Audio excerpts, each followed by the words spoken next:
Hello दोस्तों। आज हम पाइथन ट्यूटोरियल्स में नया कॉन्सेप्ट स्टार्ट करेंगे, variables and assignments. Variables and assignments में हम जनरली ये पढ़ेंगे कि वेरिएबल्स को हम किस तरीके से डिफाइन कर सकते हैं, किस तरीके से उनको वैल्यू इनिशियलाइज कर सकते हैं और कैसे हम पाइथन में मल्टीपल असाइनमेंट्स को हम इजी तरीके से कर सकते हैं। आइए तो स्टार्ट करते हैं वेरिएबल्स से। Variables, these are nothing but the labeled storage locations। मतलब कि मेमोरी लोकेशन पे जो हमारी वैल्यू स्टोर है उस लोकेशन का नाम जो हम रखते हैं वो वेरिएबल्स होते हैं। उसका कुछ एड्रेस होगा, उसका कुछ पॉइंटर हम पॉइंट कर रहे होंगे, बट हमें उससे मतलब नहीं होता। हमें खाली वेरिएबल के नाम से मतलब है। हमें वेरिएबल का नाम गिवन है, हमें उसकी वैल्यू पता है, तो हम उसको एक्सेस कर सकते हैं। इसको आगे समझने के लिए कोड के थ्रू इम्प्लीमेंट करेंगे और समझेंगे कि इसको हम कैसे कर सकते हैं। जैसे कि यहाँ पे एक नेम नाम का वेरिएबल बनाया हुआ है जिसके अंदर राहुल कपूर स्टोर है एंड मार्क्स की वैल्यू हमने 545 स्टोर की हुई है। Welcome to Python tutorials. आज हम नया कॉन्सेप्ट समझने जा रहे हैं, वेरिएबल्स एंड असाइनमेंट्स। असाइनमेंट्स यहाँ पे असाइनमेंट्स का मतलब है यहाँ पे वेरिएबल्स को जो वैल्यू असाइन करते हैं पाइथन में, वो डिफरेंट वे भी है जो हम जनरली जावा और सी में नहीं पढ़ते। तो यहाँ पे इसीलिए इसको अलग से समझाने का मोटिव ये है कि हम कैसे हम मल्टीपल वेरिएबल्स को multiple values of same value कैसे असाइन कर सकते हैं, जो कि हम एंड में देखेंगे। तो अभी हम स्टार्ट करते हैं वेरिएबल्स से। Variables represent labeled storage locations whose values can be manipulated during program run। इस लाइन का मतलब बस इतना है कि जो स्टोरेज लोकेशंस पे हमारी वैल्यू स्टोर हो रही है उसका जो हमने नाम दिया है उसको वेरिएबल कहते हैं, और इसकी वैल्यू पूरे प्रोग्राम में कहीं पे भी चेंज हो सकती है। अब जैसे कि एग्जांपल यहाँ पे मैंने लिया है name equal to Rahul Kapoor. यहाँ पे नेम की वैल्यू क्या होगी है राहुल कपूर, मार्क्स की वैल्यू क्या होगी है 545। और इसको अच्छे से समझने के लिए आइए हम प्रैक्टिकली इम्प्लीमेंट करते हैं इसको। जैसा कि मैंने नेम की वैल्यू दी थी, name is equal to Rahul Kapoor. तो अब नेम की वैल्यू हमारी जो भी है राहुल कपूर हो चुकी है, और मार्क्स की value is equal to 545 marks. तो चलेगा, ये साथ साथ हम एरर भी समझेंगे कि एरर क्यों आते हैं। जैसा कि मैंने आपको समझाया था कि ये केस सेंसिटिव लैंग्वेज है। अगर हम स्मॉल ए को कैपिटल ए बना देते हैं तो उसका मतलब अलग हो जाता है। ये स्मॉल ए के साथ मार्क्स को तो जानता है जिसकी वैल्यू 545 है, बट इसको कैपिटल ए के साथ मार्क्स नहीं पता कौन है, तो इसलिए इसने एरर दिया name marks is not defined. और एरर को सॉल्व करने का सबसे बेस्ट तरीका ये होता है कि उसकी स्टेटमेंट पढ़ो और उसको समझने की कोशिश करो कि वो क्या कह रही है। जैसे कि यहाँ पे मार्क्स इज नॉट डिफाइंड, तो मतलब कि मार्क्स हमने नहीं बताया हुआ कि क्या है, और ऊपर जैसा कि हम देख रहे हैं कैपिटल ए के साथ मार्क्स नहीं है कहीं पे, तो ये नॉट डिफाइंड। तो अब हम इसको सही करते हुए चलते हैं और आगे 545 की वैल्यू देखते हैं। अब जैसा कि मैंने कहा था कि पूरे प्रोग्राम में उसकी वैल्यू कहीं पे भी चेंज हो सकती है, तो अब हम मार्क्स की वैल्यू को चेंज करते हैं इज इक्वल्स टू 599। अब मार्क्स की वैल्यू चेंज हो चुकी है जो कि है 599। अब हमने वेरिएबल के अंदर वैल्यू असाइन करना तो सीख लिया, अब कौन सी वैल्यू किस टाइप की किस वेरिएबल के अंदर जाएगी, ये तीन चीजें हम समझेंगे एक छोटे से कॉन्सेप्ट से। जैसा कि मैंने आपको समझाया था कि सैलरी जो होती है वो डेसिमल में भी हो सकती है, जो कि फ्रैक्शन पार्ट को कंटेन कर सकती है, तो हम उसको क्या करते हैं फ्रैक्शनली डिफाइन करते हैं। बट वो काम हम डिफाइन नहीं करेंगे, हम खाली वैल्यू उसको ऐसे देंगे, salary is equal to 56,000.78 something. ठीक है, अब इसको हमने एंटर किया तो सैलरी की वैल्यू क्या हो चुकी है 56,000.78। अब हम इसका टाइप जानना चाहते हैं कि इसका डेटा टाइप क्या बना है। हमने तो डेसिमल में स्टोर किया है, बट पाइथन ने इसको क्या समझा है हमें वो जानना है।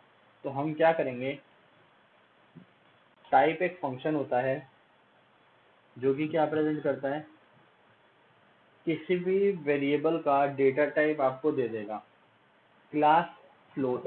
यहाँ पे मतलब क्या है, जैसा कि मैंने आपको बताया था, हमें दो चीज़ें नोटिस करने वाली है। एक क्लास, क्लास यहाँ पे कीवर्ड होता है जो कि हमारा पहले से ही प्री डिफाइंड है। और क्लास का मतलब ये होता है कि collection of many things. Like अब यहाँ पे हम जो भी नंबर डिफाइन कर रहे हैं वो एक क्लास का वेरिएबल बनेगा, जो कि क्लास का नाम क्या है, यहाँ पे लिखा हुआ है फ्लोट। और यहाँ पे हमारी क्लास का नाम फ्लोट है, जिसका ऑब्जेक्ट हमने सैलरी बनाया है और जिसकी वैल्यू हमने दी है 56,000.78। कुछ चीज़ें आपको भी कंफ्यूजिंग लग रही होंगी, बट आप इस वीडियो को कंप्लीट कीजिए, एट द एंड आपको सारी चीज़ें क्लियर हो जाएंगी। अब जैसा कि हमने ऊपर मार्क डिफाइन किया था, मार्क्स हमारा विदाउट फ्रैक्शन पार्ट था, तो हम उसको चेक करते हैं कि क्या आने वाला है उसका आंसर। देखिए, इंटीजर मतलब कि ये होल नंबर को रिप्रेजेंट कर रहा है। और जैसा कि हमने एक और वेरिएबल डिफाइन किया था, क्या, नेम, तो उसकी वैल्यू क्या है, स्ट्रिंग।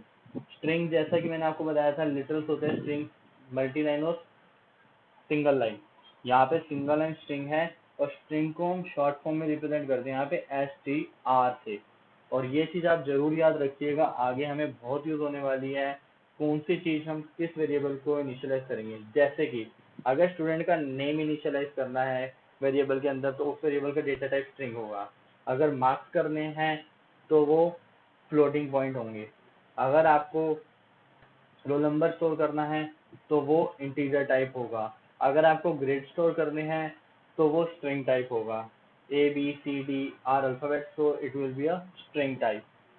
एंड आपको वेरिएबल्स के साथ, जैसे कि मैंने आपको बताया कि अभी मार्क्स, जैसे कि मैंने आपको दिया, मार्क्स हमारे पास है 599, बट किसी के मार्क्स ऐसे भी आए हैं जो डेसिमल में है, मार्क्स इज इक्वल टू 455.5। तो अब मार्क्स का टाइप चेंज हो चुका होगा, क्या हो चुका होगा, फ्लोट हो चुका है। क्यों? क्योंकि उसके अंदर डेसिमल पार्ट भी है। अभी तक हमने वेरिएबल्स की वैल्यूज को इनिशियलाइज करना देखा और उन्हें चेंज करना देखा। अब हम देखते हैं उनकी एलोकेशन कैसे होती है, मेमोरी में वैल्यू कैसे स्टोर होती है। देखिए, हमने यहाँ पे वेरिएबल लिया है एक VAR, इसकी वैल्यू इनिशियलाइज की है 50, एंड हमने उसकी वैल्यू उसी प्रोग्राम में चेंज करके 70 की, जैसे मैंने आपको भी मार्क्स की करके दिखाई। हम यहाँ पे वैर एक वेरिएबल है, उसकी वैल्यू को इनिशियलाइज कर रहे हैं 50 से, 50 से इनिशियलाइज कर रहे हैं। अब वैल्यू को 50 से इनिशियलाइज किया तो वो मेमोरी एलोकेशन में इस एड्रेस पे स्टोर हो गई। अब बट हमने उसकी वैल्यू को चेंज करा, 70 कर दिया, तो उसकी वैल्यू ये हो गई, ना कि ये रहेगी।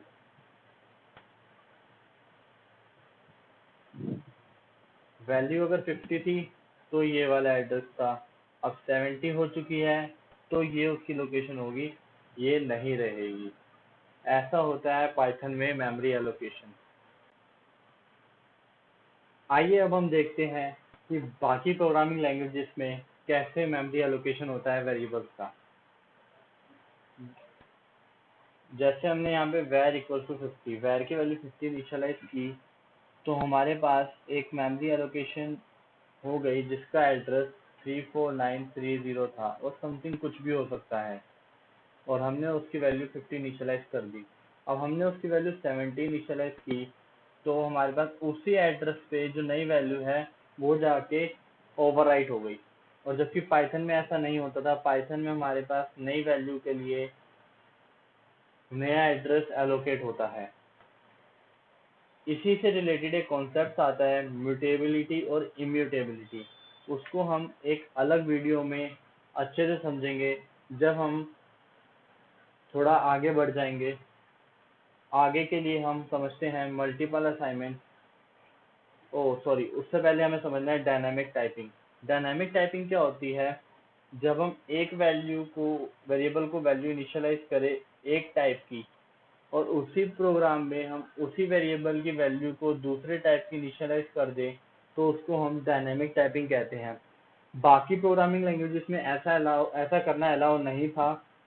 पाइथन हमें ये करना अलाउ करती है और ना हमें कोई एरर देगी और ये हमें सक्सेसफुली एक्सेसिबिलिटी देगी ऐसा करने की। आइए इसको हम कोड के थ्रू समझते हैं। अब जैसा कि मैंने name is equal to R K लिखा, नेम की वैल्यू क्या है आर के। अब नेम की वैल्यू ही मैं चेंज कर रहा हूँ, पीके कर दिया तो नेम की वैल्यू चेंज हो चुकी है। अब आपने जैसा कि देखा यहाँ पे मैंने सेम टाइप की वैल्यू चेंज की है तो हो गई। अब हम क्या करेंगे, val एक वेरिएबल लेंगे जिसके अंदर मैंने स्टोर किया राहुल कपूर। val की वैल्यू क्या है राहुल कपूर। अब val और अब हम उससे पहले चेंज करने से पहले इसका टाइप देखते हैं, क्लास स्ट्रिंग, मतलब कि ये स्ट्रिंग टाइप का है। अब हम val की वैल्यू को चेंज करने जा रहे हैं, 655 कर दिया मैंने। val की वैल्यू हो गई 655 एंड उसका टाइप क्या हो गया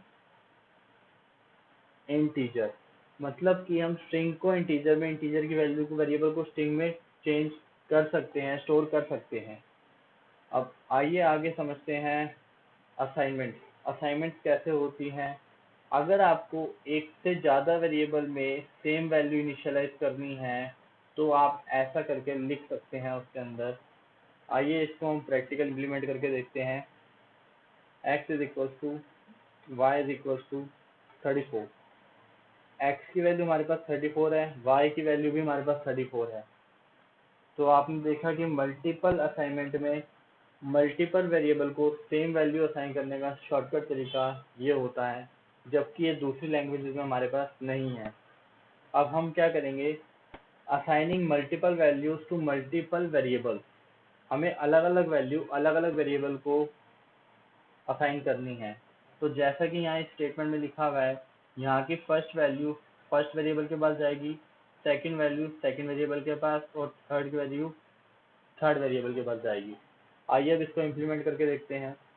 x comma y comma z is equal to 45 56 67। तो x की वैल्यू क्या होनी चाहिए 45, y की वैल्यू क्या होनी चाहिए 56 और z की वैल्यू 67। और हमारे पास ये तरीका है वैल्यू को, मल्टीपल वेरिएबल्स को असाइन करने का पाइथन में। अब हम क्या करते हैं, एक नया कॉन्सेप्ट आता है स्वैपिंग टू नंबर। हमें क्या करना है, x की वैल्यू y में और y की वैल्यू x में स्टोर करनी है। हम क्या करेंगे, x इक्वल्स टू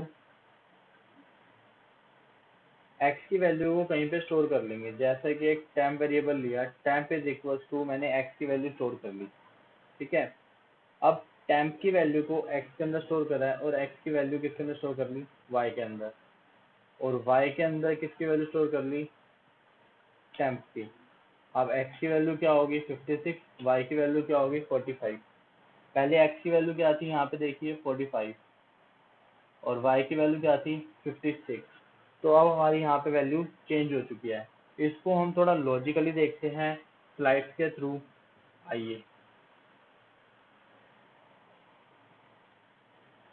देख, यहाँ पे स्वैप टू नंबर्स हमने करना है। x की वैल्यू है हमारे पास 45, y की वैल्यू हमारे 56 और z की वैल्यू हमारे पास 67।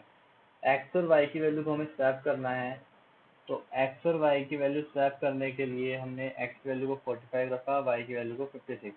और स्वैपिंग टेम्प की वैल्यू हमने टेम्प के अंदर हमने x की वैल्यू स्टोर कर दी, मतलब कि टेम्प की वैल्यू हमारी 45 हो चुकी है एंड x के अंदर हमने y की वैल्यू स्टोर कर दी, तो x की वैल्यू हमारे पास 56 हो चुकी है। और y के अंदर हमने टेम्प की वैल्यू स्टोर कर दी, तो y की वैल्यू 45 हो चुकी है। अब x की वैल्यू 56 है, y की वैल्यू 45 है। तो x is equal to 45 and y is equal to 56। ये पाइथन में करने का तरीका नहीं है। हम पाइथन में इस तरीके से कर सकते हैं, बट पाइथन ने हमारे लिए ये चीज़ और इजी कर दी है। ये हम दूसरी जनरल लैंग्वेज जो हमने अभी तक सुनी है नाम सी, सी प्लस प्लस और जावा, इन सब में स्वैपिंग इस तरीके से करते थे। बट पाइथन में करने का हमारे पास इजी वे है, x is equal to 10 and y is equal to 6। जैसा कि मैंने आपको भी बताया, मल्टीपल वैल्यू असाइन करने का, x की अंदर 10 जाएगा, y के अंदर यहाँ पे 6 जाएगा। x की वैल्यू 10 होगी, y की वैल्यू 6, तो वही यहाँ पे 6 आएगा, 5 नहीं आएगा, सॉरी 6। तो हम इसको स्वैप करेंगे तो x comma Y is equal to Y comma X, मतलब अब जो y की वैल्यू है वो पहले x के अंदर चली जाएगी और जो x की वैल्यू है वो हमारे पास y के अंदर चली जाएगी। तो x की वैल्यू यहाँ पे हमारी 6 हो जाएगी और y की वैल्यू हमारे यहाँ पे 10 हो जाएगी। तो ये पाइथन में इजी वे है स्वैपिंग करने का, 2 वेरिएबल्स के लिए या 3 वेरिएबल्स के लिए स्वैपिंग करने का हम किसी भी तरीके से कर सकते हैं। Now done for this video. Thank you for watching this video. See you in the next video. Bye bye.